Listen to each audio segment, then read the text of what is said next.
All right, Shalom. First and foremost, I want to give all honor, glory, and praise unto Yahweh, by Hashem, Yahushai, by Hashem, Kakudash. Double honors to the apostles and elders of Great Millstone who teach and rule well. Peace, blessings, salutations. To the hopeful of Leg Akion pushing this word with truth and sincerity. And Shalom to the Bayath, Shadawadah, the house of David. The so-called Negro, Latino, and Native American are the Israelites, God's chosen people in the Bible. All right. This includes the speckled bird, the Israelite foreigner, who may look like the heathen and act like the heathen, but their father's line goes back to Abraham, Isaac, and Jacob. Salvation is for Israel and Israel alone. Okay? This is the brother Karatazar of Men of Valor, Las Vegas camp, coming back to you with another lesson. Lord willing, be edifying through the spirit, willpower, and spirit of Yahweh Bashim Shai. Okay? The title of this one's going to be The Pride of Pharaoh. All right, and we're just going to look, at how the pride of Pharaoh, all right, as the scriptures say, the Lord hardened the heart of Pharaoh, all right, not to take heed to the warnings Moses was giving them, to let his people go. His people, God's people, Yahweh, meaning he to be in the ancient Paleo Hebrew, Yahweh's people are the Israelites who were held captive in Egypt at that time. All right. So the Lord plagued, if you know the story, the Lord plagued Egypt with plagues. Okay. But Pharaoh refused, even being an eyewitness to the Lord's power. All right. And knowing that he was in a losing fight, he refused to let the Israelites go. All right, everything is sanctioned by Yahweh Bashim Al-Shai for a reason and the ultimate purpose in those times and in these upcoming times, as no new thing is under the sun. All right, this place Babylon the Great, which is predestinated for destruction, will fall as for the glorification of Yahweh Bashim Al-Shai. All right. So his glory will be known. Okay. So, without further ado, this is going to be, and pretty much the basis of this is looking into the pride of Pharaoh and relating it, all right, to the rulership of this beast system, all right, which is, ran by the, which is, ran by the United States of America, all right, known in the scriptures as Babylon the Great. So let's get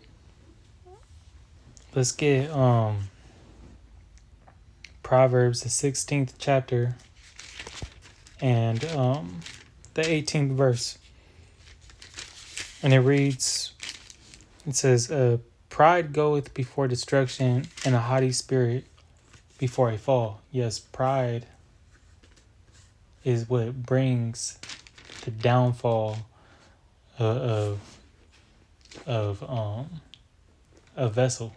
All right, kingdoms, people, they fall due to pride. All right, they let that pride get in the way of sound reasoning. All right, we're gonna look at that was a trait that Pharaoh had. He was too pride to give up the slaves. His slaves which were at that time Israel, the nation of Israel. Okay. Likewise, in this manner, who rules the world today? And and one of their main characteristics is boasting, being prideful, arrogant. All right, that's Esau Edom. All right, the ruler of this beast system. All right, and predominantly are the most prideful people in the world, is the US of A. This is Proverbs 21:1, and it reads, "The king's heart is in the hand of the Lord Yahweh, as the rivers of water.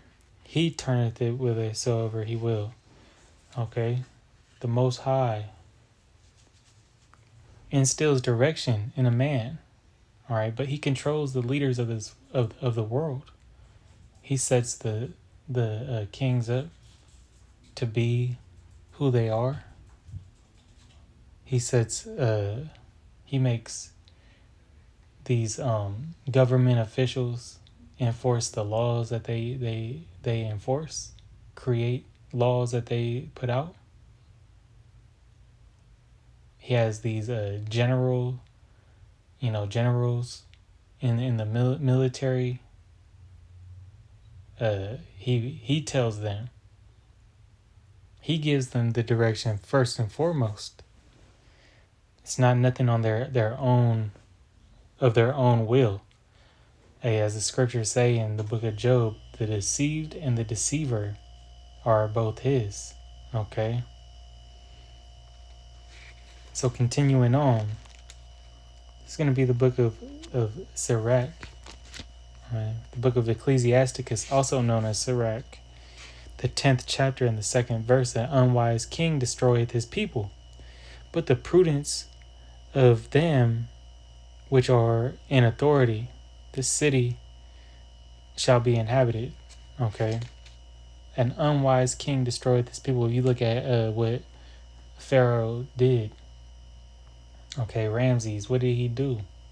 He put his people in harm's danger when he could have put his pride to the side, let the nation of Israel go, hypothetically. And lived, his people would have had a longer longevity. All right, but he didn't care about that. He was going, he was hurt. And hey, you got to know that how prideful Pharaoh was. All right, he saw the destruction and all the plagues that the Lord brought, okay, to Egypt, and yet still believed that he could defeat, and take down the Israelites. All right, still think that he could, go against the Most High. And that's the same pride that this devil has in power right now. All right, because when it comes down to it, all right, in the valley of Yehoshaphat, they're gonna try to take out, the chariots of Israel, the so-called UFOs, UAPs, and that new term, the new terminology, the new lingo on the streets that the so-called white man has came up with, the drones, right? The drones. They're drones. Okay? But they're going to actually believe they got Yahweh Shem Shai put a sick thought in their mind to actually believe that they can defeat the Most High. All right? That's bugged out. So yeah, it says the unwise king destroyeth his people. That's what you see, this beast system doing right now. Okay, as well as how Pharaoh put his people in harm's way. He brought them plagues upon. If he was using wisdom, he would have, said, what, the loss is too much. We're gonna cut our losses here. I can see the power of the Lord, but no, the Lord put a heavy spirit of pride on him. All right. It just as it says, the wicked were created for the day of evil. Okay, to push it out forth and to be destroyed. Okay. So let's move on. Romans the 9th chapter. This is pretty much the basis of this lesson. The main point. Everything comes down to the glorification and the glory of our Father, Yahweh Bashim Shai, and to display His majesty. Everything was created for His purpose, and you can't change it. You can't change the outcome if you the clay, and that's all we are. Romans 9:17, for the scripture saith unto Pharaoh, even for this same purpose have I raised thee up, that I might show my power in thee. Okay, so the Lord raised and put Pharaoh in that position. He put the modern day Pharaoh, which would be likened unto the president. Okay, who's he putting in place now? He's raising up, DJ. Okay, and he's speaking great things and giving us insights of what he's about to do. And we know at the end times, we're going to get into that as well, that a great wrath is coming. And Nero setting that up. See, it says, even for this same purpose I raised thee up, that I might show my power in thee, and that my name might be declared throughout all the earth. Okay? So, he bigging up, the ops. He bigged up the ops, so when he take them out, it shake the world. Okay? Just like Babylon the Great whore. Alright? He made this a powerhouse. He made America a powerhouse. Got, Esau with the sword. He got all these devices we ain't seen. Technology. Okay? ICBM missiles. The Lord did all that. So when he take them out, his name's going to be, infamous.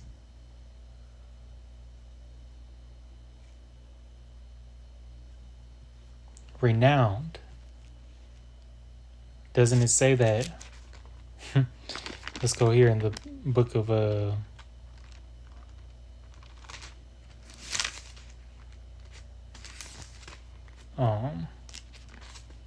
I believe it's going to be the book of Zephaniah, if that's the right scripture. Got another one in Isaiah coming into mind.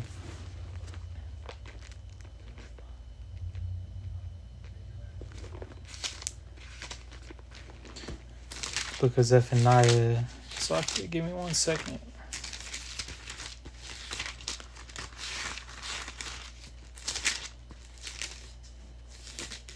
Three.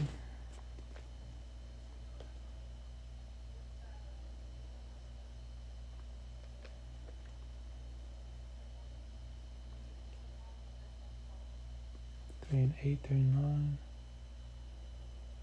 Yeah, well, that will work.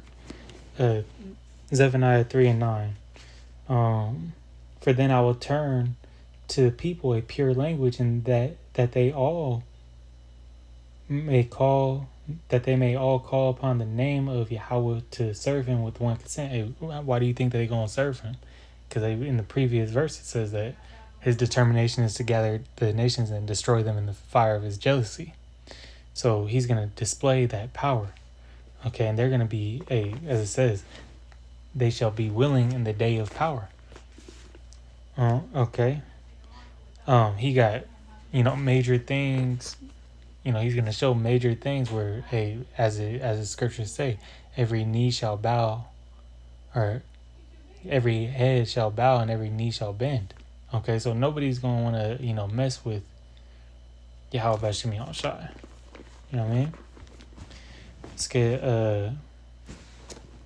They're going to be too afraid to step up to him. But the Lord put, as we're getting into, he made Pharaoh in Egypt a powerhouse like he has done with America.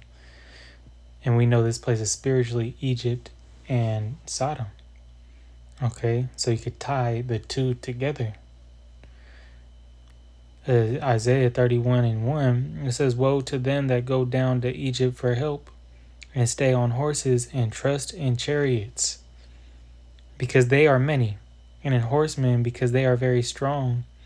But they look not unto the Holy One of Israel, neither seek the Lord." So, hey,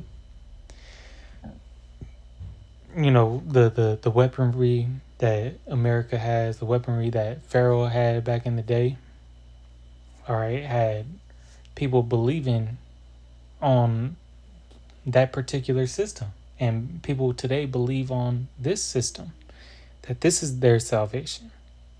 It says, "Yet he also is wise and will bring evil, and will not call back his words, but will arise against the house of the evildoers, all right, and against the help of them that work iniquity." And who's working iniquity? All right. In these times, Esau, Edom, all right, works iniquity, the so-called white man. He is the wicked the Bible speaks of. It says, "Now the Egyptians are men and not the Most High, and their horses flesh and not spirit. When the Lord shall stretch out his hand, both he that helpeth shall fall, and he that is hoping shall fall down, and they shall all fail together." Right? Because their weaponry can't mess with the Most High. Hey, the armory of Yahweh Shemi Shai is way more vast, and can do way more, as we see, signs of the chariots. How did the which is described as the pillar of fire, blind Pharaoh, all right, and the Egyptians that were chasing, to recapture the Israelites. Okay, great power was shown of the Lord. It's a strange work, as the scriptures describe it. Okay, and we're gonna see, because of that, that fear that will be caused, this devil is gonna go to work too. In these times, he's gonna go and show off everything that he has, because it's his last stand. This is Revelation 12:12. It says, "Therefore rejoice, ye heavens, and ye that dwell in them. Woe to the inhabitants of the earth and of the sea, for the devil is come down unto you, having great wrath, because he knoweth that he hath but a short time." Okay, so they're making their last stand, so they gotta, pull out all the stops. They're gonna pull out their sword. Okay, their different AI technology, their robotic engineered, their robots, and all these things, the MOTB, and the other devices that we have not even seen yet. Okay, why? Because they believe that they have the power, that they got the power to win and prolong their queendom. They don't believe that their queendom has an end, as it says in Psalms, the 49th chapter. Okay, so let's go to the book of, it's going to be the book of Obadiah.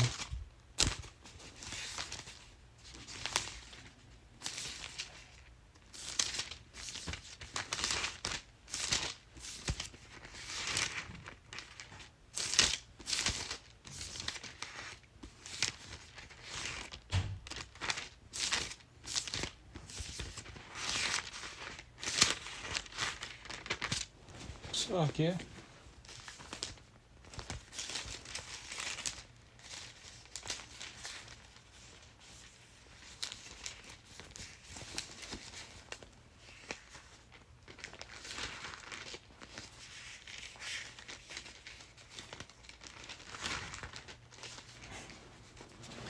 It's like my pages were stuck together. This is Obadiah, verse 3, and it says, "The pride of thine heart hath deceived thee, thou that dwellest in the clefts of the rock, whose habitation is high, that it saith in his heart, who shall bring me down to the ground?" And if you if you go read Malachi, the fourth chapter, or no, the first chapter and the fourth verse, the Lord says that they shall think to rebuild, but he will throw them back down. They shall never build again. Okay? Hey, when this kingdom goes down, Esau Edom is never coming back into rulership. All right? But what deceived the mind of these devils? Their pride. And pride is the beginning. All right, pride leadeth to destruction, as we read. Okay, but yet they will continue. Yet they will continue to bring out and attempt to overthrow the will of Yahweh Shemel Shai. Why? Because they exalt themselves as the Most High. This is Job 5:12. It says, "He disappointed the devices of the crafty, so that their hands cannot perform their enterprise." Who disappoints the devices of the crafty? Yahweh Shemel Shai does. Crafty, is a adjective for Esau Edom. Why? Because he was a cunning hunter. I believe that's a similar, word, crafty. It also in the book of Psalms 83, said that they had made a crafty council. Okay, and they're at the forefront of all those heathens that got together and plotted against Yasharallah. This is going to be the book of 2nd Esdras 15 and verse 10. It says, "Behold, my people is led as a flock to the slaughter. I will not suffer them now to dwell in the land of Egypt." And we know that this is talking about Babylon the Great, aka America, spiritual Egypt. Okay, because as is prophesied, this is where we came, and we're oppressed together, northern and southern kingdom. "But I will bring them with a mighty hand and a stretched out arm, and smite Egypt with the plagues as before, and will destroy all the land thereof." Once again, linking the destruction of Babylon and Egypt spiritually. Okay? Through prophecy. Hey, the pride of Pharaoh is the same pride that is displayed in Esau Edom. Okay? That in verse 12, it says, "Egypt shall mourn, and the foundation of it shall be smitten with the plague and punishment that Yahweh shall bring upon it." Okay? The main point I want to go back and highlight is that it says, with Egypt, in verse 11, Yahweh Shemel Shai is going to smite plagues as before, and will destroy all the land thereof. Okay? He's going to just completely obliterate Babylon the Great. Okay?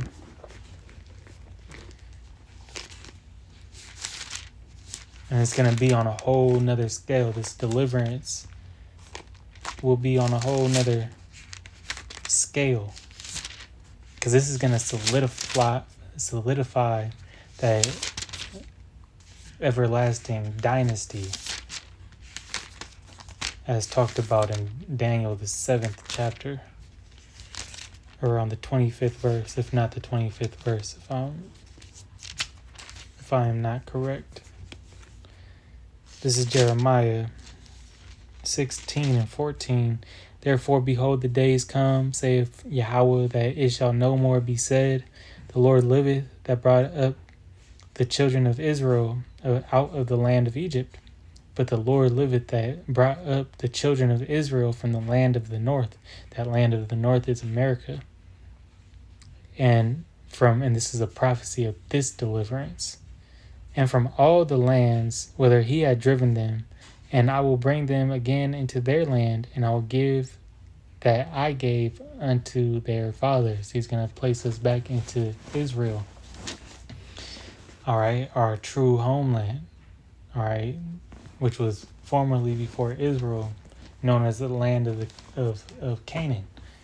Okay, but he said they will no longer call them the children that the Lord brought up out of Egypt, but the land of the north, meaning that this is going to by far overshadow that first deliverance. Okay, so Lord willing, this was an edifying lesson. I want to give all honor, glory, and praise unto Yahweh by Hashem Yahweh Shai by Hashem Rakakwadash, and Shalom to the elect.